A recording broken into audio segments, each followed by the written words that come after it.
सब कर हक खातिर लड़ले लड़ाई, इनका नियन केहू कहाँ बन पाई।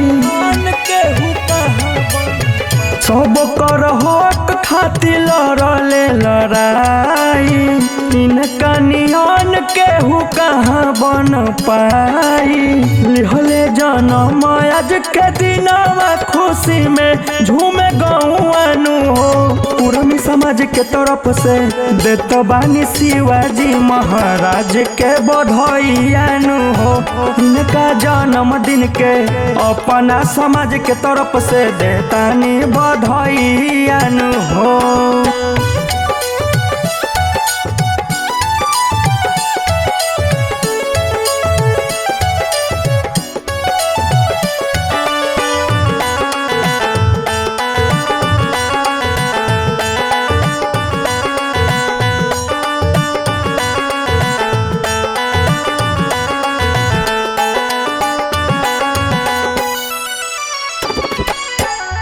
वीरों के वीर रहन हमनी के नाज जी, इन्हीं के दिन से आगे बढ़ल बा समाज जी। इन्हीं के दिन से आगे बढ़ल बा समाज जी। वीरों के वीर रहन हमनी के नाज जी, इन्हीं के दिन से आगे बढ़ल बा समाज जी।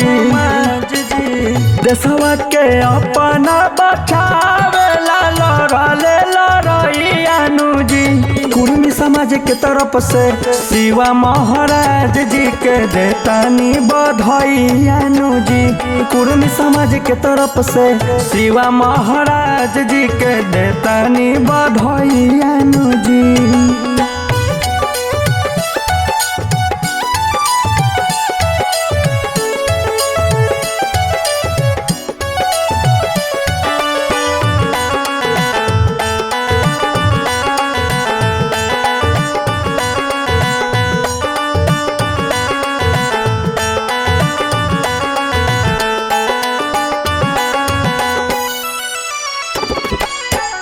कोटि कोटि नमन बाटे ऐसन वीर के, आँख जे देखैले ओकरा रख देलन चीर के।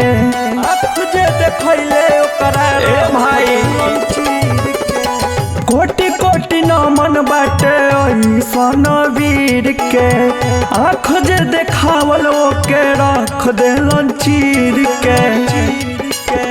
अभिषेक के साथे पर शांत करे गुण गैयानु जी।